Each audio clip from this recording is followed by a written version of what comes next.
In my last speech, I spoke about some concepts, religious concepts, Shivji's concept of ahimsa. And I also said how all religions in our country propose the idea of non-violence and can be encapsulated in the phrase, Daro mat, darao mat. Speaker sir, as I said in my speech, there is an atmosphere of fear. Dar ka mahol hai Hindustan mein. And that fear has pervaded every aspect of our country. My friends are smiling, but they are also scared.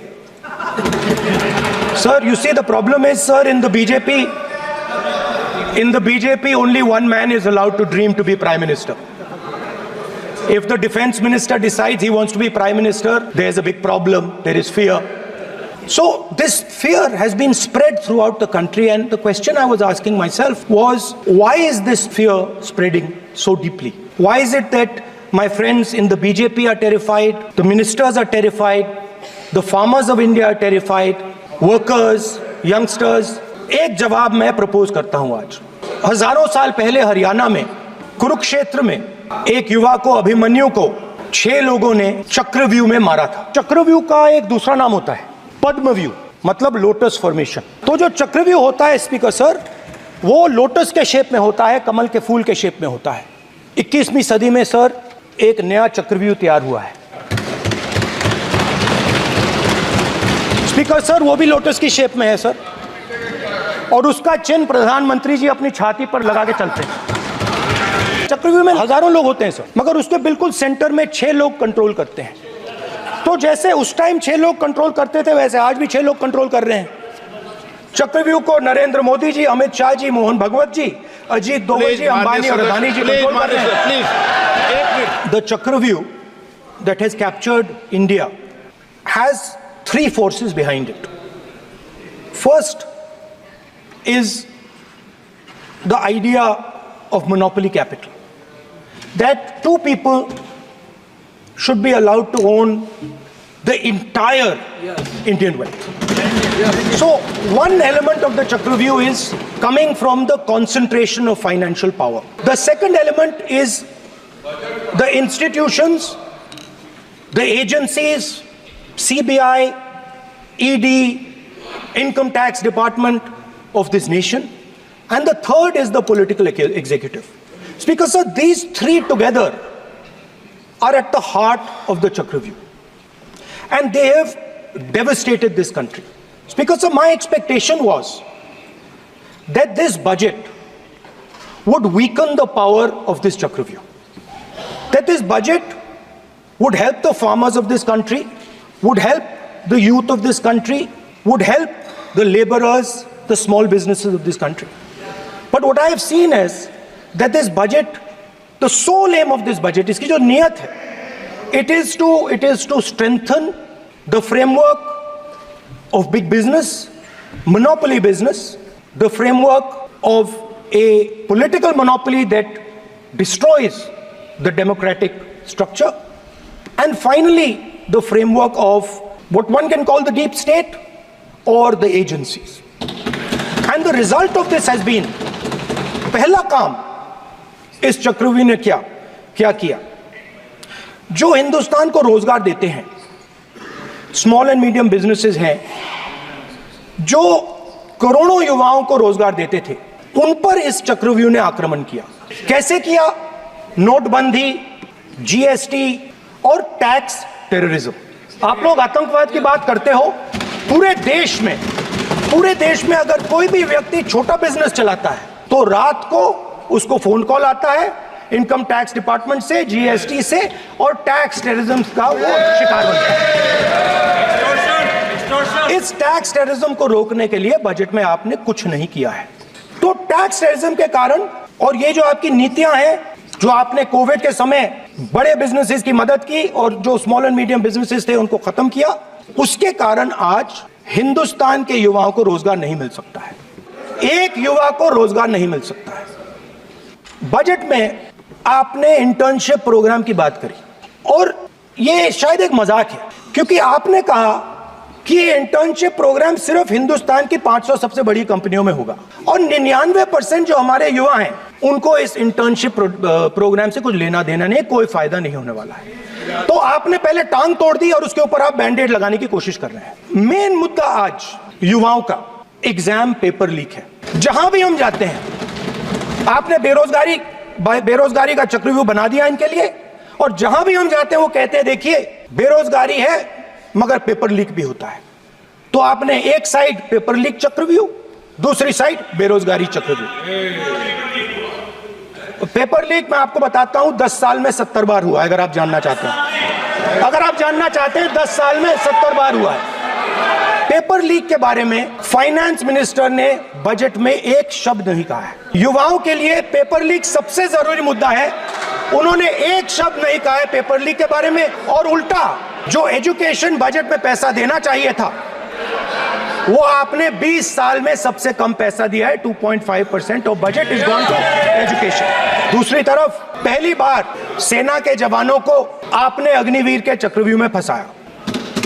इस budget में अग्निवीरों के pension के लिए 1 रुपया नहीं है। आप अपने आप को देशभक्त कहते हो, मगर जब अग्निवीरों की मदद करने की बात आती है, जवानों को पैसा देने की बात आती है, तो बजट में आपको 1 रुपया नहीं दिखाई देता। उनकी पेंशन के लिए 1 रुपया आपने नहीं दिया। उनको आपने अग्निवीर के चक्रव्यूह में फंसाया। उसके बाद सर जो अन्नदाता हैं वो चक्रव्यूह से निकलने के लिए, आपके चक्रव्यूह से निकलने के लिए जो आपने बनाया 3 काले कानून, जमीन अधिग्रहण बिल को आपने कमजोर किया, उनको आप सही दाम नहीं देते हो। इस चक्रव्यूह से निकलने के लिए उन्होंने आपसे सिर्फ एक चीज मांगी है, 2 चीजें नहीं मांगी है, सिर्फ एक चीज मांगी है। उन्होंने कहा है कि हमें लीगल गारंटीड एमएसपी दे दें।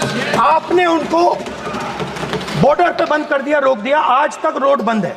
आप उनसे बात करने को तैयार नहीं है। वो यहाँ आए, मुझसे मिलने आए, आप उनको अंदर नहीं आने दे रहे थे। मैं आपको फैक्ट बताता हूँ, फिर आप मुझे करेक्ट कर दीजिए। स्पीकर सर हुआ क्या, वहां पे सर मुझसे मिलने एक फार्मर का डेलीगेशन आया। मुझे बताया गया कि फार्मर के डेलीगेशन को अंदर नहीं आने देंगे। फैक्ट यह है कि जब मैं मीडिया के साथ वहां गया तब दरवाजे पार्लियामेंट के, संसद के उनके लिए खुले, उससे पहले वो बंद थे। ठीक है। और ये आप उनसे भी पूछ लीजिए सर। प्लीज। हमारा एक्सपेक्टेशन था कि जो अन्नदाता है, जो सरकार से सिर्फ एक चीज मांग रहा है, लीगल गारंटीड एमएसपी, ये इतना बड़ा काम नहीं है। हमें लगता था कि अगर सरकार बजट में इसका प्रोविजन कर देती तो जो हमारे किसान हैं जो चक्रव्यूह में, आपके चक्रव्यूह में फंसे हैं, वो निकल पाते। ये हमारी थिंकिंग थी, मगर आपने नहीं किया। तो मैं यहां इंडिया गठबंधन के तरफ से गारंटी देता हूं कि हम ये काम करके दिखा देंगे। मैं हिंदुस्तान के सब किसानों से कहना चाहता हूं, गारंटीड लीगल एमएसपी हम इस सदन में पास करके आपको देंगे। सर मिडिल क्लास जो है वो शायद इस बजट से पहले प्रधानमंत्री को सपोर्ट करता था। जब प्रधानमंत्री ने कोविड के समय उनसे थाली बजवाई थी तो उन्होंने दबाकर थाली बजाई, धड़ धड़ धड़ धड़ धड़ थाली बजा बजाई। हमें अजीब लगा, मगर प्रधानमंत्री ने मिडिल क्लास को ऑर्डर दिया तो मिडिल क्लास ने थाली बजाई। उसके बाद प्रधानमंत्री ने उसी मिडिल क्लास से कहा मोबाइल फोन की लाइट जलाओ, और मोबाइल फोन की लाइट जली। अब इस बजट में आपने उसी मिडिल क्लास के एक छुरा पीठ में मारा, दूसरा छुरा छाती में, एक इधर मारा और एक इधर मारा। इंडेक्सेशन जो आपने कैंसिल की वो पीठ में छुरा था, और जो कैपिटल गेन्स टैक्स आपने बढ़ाया वो छाती में छुरा था। आपने long term capital gains tax को 10% से 12.5% किया, यहां छुरी मारी, और शॉर्ट टर्म को 15 से 20% छुरी मारी। दुख की बात है, मगर इसमें एक इंडिया गठबंधन के लिए एक हिडन बेनिफिट है। मिडिल क्लास अब आपको छोड़ने जा रही है और इस साइड आ रही है। तो मेरा कहना है, जहां भी आपको मौका मिलता है आप चक्रव्यूह बना देते हो। एक चांस मिलता है आप चक्रव्यूह बना देते हो। हम चक्रव्यूह तोड़ने का काम करते हैं। हमारे बजट में किसान का कर्जा माफ हुआ, चक्रव्यूह तोड़ा। मनरेगा हुआ, चक्रव्यूह तोड़ा। तो हम चक्रव्यूह तोड़ने का काम करते हैं, आप चक्रव्यूह बनाने का काम करते हो। आप चाहते हो कि हिंदुस्तान छोटे छोटे खांचों में रहे। हिंदुस्तान के गरीब लोग सपना ना देख पाए, सिर्फ अदानी और अंबानी। अरे सर, मैं सर कैसे बोलूं सर? तो सर मैं फिर मैं सर 3 और 4 कह देता हूं उनको। 3 और 4 ठीक है सर। ये जो 2 लोग हैं सर, ये हिंदुस्तान के इंफ्रास्ट्रक्चर को, बिजनेस को कंट्रोल करते हैं सर। इनके पास एयरपोर्ट है, टेलीकॉम का सिस्टम है, अब पोर्ट्स हैं, अब रेलवेज में जा रहे हैं सर। इनके पास हिंदुस्तान के धन की मोनोपोली है। तो सर मैं समझ नहीं पा रहा हूं इनके बारे में मैं इंडिकेट कैसे करूं। इनके बारे में बोलना तो पड़ेगा सर। अगर आप हमें कहो कि इन दोनों के बारे में आप बोल ही नहीं सकते तो वो तो हमारे लिए एक्सेप्टेबल ही नहीं है सर। हमें तो बोलना है। अब आप चाहते हो कि नाम ना ले तो कोई और सिस्टम दे दीजिए हमें। A1 एंड A2 की रक्षा करनी है, मैं समझता हूँ, नो प्रॉब्लम। वो सर ऊपर से ऑर्डर आया है सर ऊपर से ऑर्डर आया है सर, मैं समझता हूँ, मैं इस पर कोई टिप्पणी नहीं करूंगा। देश में तकरीबन 73% दलित, आदिवासी और पिछड़े वर्ग के लोग हैं और ये हिंदुस्तान की मेन शक्ति है, स्ट्रेंथ है। और सच्चाई है कि इनको कहीं भी जगह नहीं मिलती है। इनको बिजनेस में जगह नहीं मिलती है, इनको कॉर्पोरेट इंडिया में जगह नहीं मिलती है, इनको सरकारों में जगह नहीं मिलती है। ये देखिए सर, प्लीज ये देखिए सर, तो मुझे ये करना है सर, वो देखो आगे।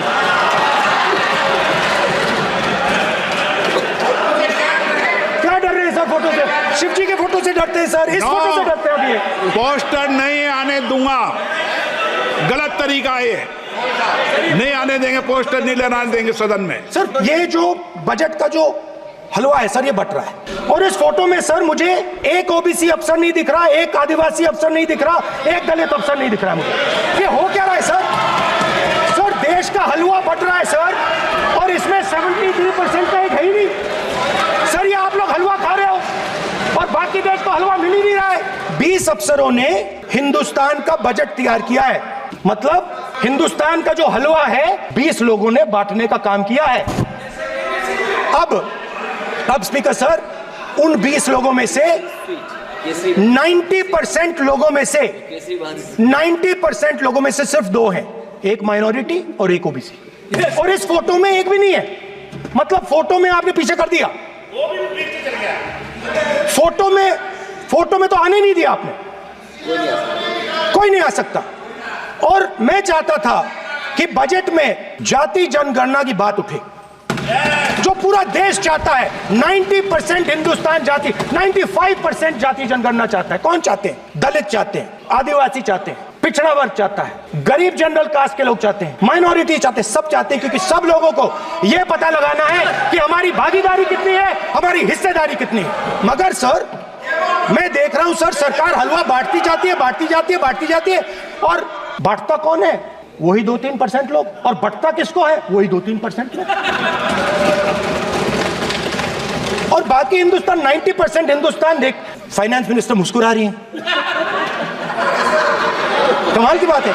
ये हंसने की चीज नहीं है मैडम, ये हंसने की बात नहीं है, ये जाति जनगणना है, ये जाति जनगणना है। इससे देश बदल जाएगा। जो पद्मव्यूह वाले हैं, उसको चक्रव्यूह को पद्मव्यूह भी कहा जाता है सर। जो पद्मव्यूह वाले हैं इनको गलतफहमी है, ये सोचते हैं कि देश के युवा, देश के पिछड़े लोग अभिमन्यु हैं। देश के पिछड़े लोग अभिमन्यु नहीं है, अर्जुन है। और वो जो आपका चक्रव्यूह है उसको फोड़ के फेंक देंगे, फेंकने वाले हैं। पहला कदम इंडिया गठबंधन ने ले लिया, आपके प्रधानमंत्री की कॉन्फिडेंस को हमने उड़ा दिया। मतलब आपके प्रधानमंत्री भाषण में आ ही नहीं पा रहे हैं, और मैं आपको एडवांस में बता देता हूं, मेरे भाषण में कभी नहीं आएंगे। तो जो पद्मव्यूह वाले लोग हैं सर, जो कमल फॉर्मेशन वाले लोग हैं, उनको हिंदुस्तान का नेचर नहीं समझ आया। हिंसा, नफरत हिंदुस्तान का नेचर नहीं है, चक्रव्यूह हिंदुस्तान का नेचर नहीं है। हिंदुस्तान का नेचर अलग है। हिंदुस्तान के नेचर के बारे में अब मैं आपको बनाना चाहता हूं।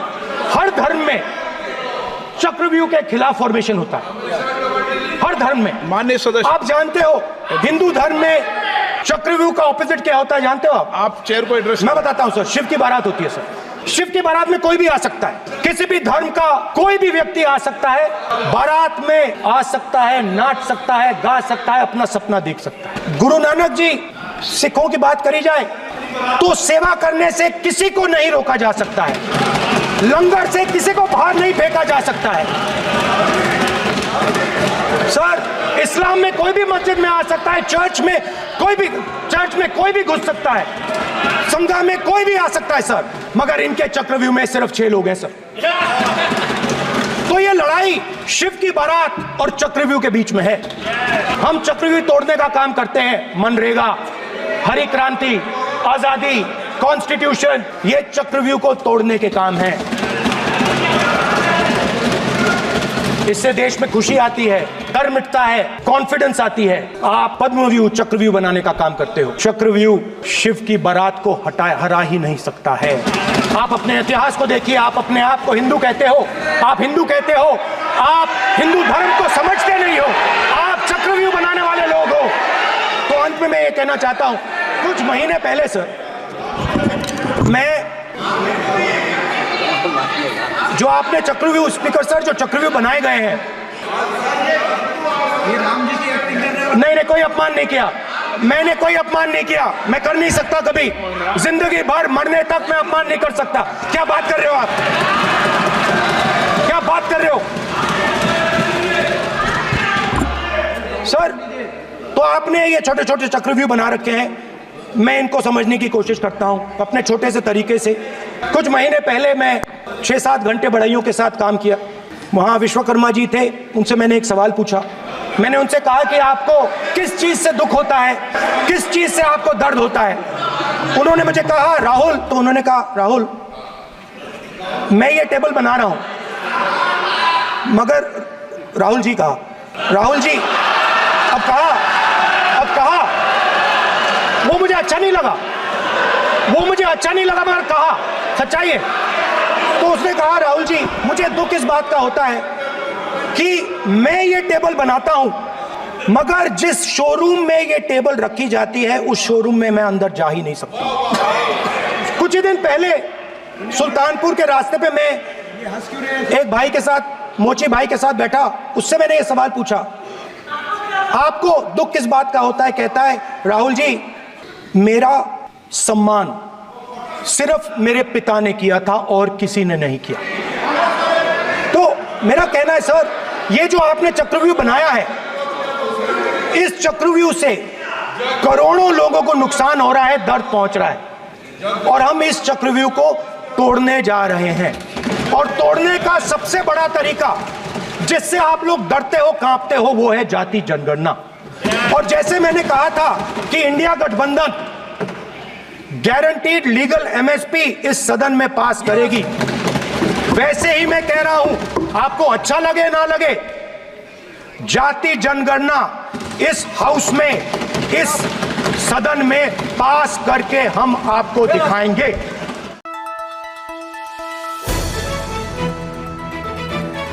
দ্য নিউজলেন্ডছ, অবিৰত তথ্যানুসন্ধান, আপোনাৰ সেৱাত খবৰ সন্ধান। দ্য নিউজলেন্ড।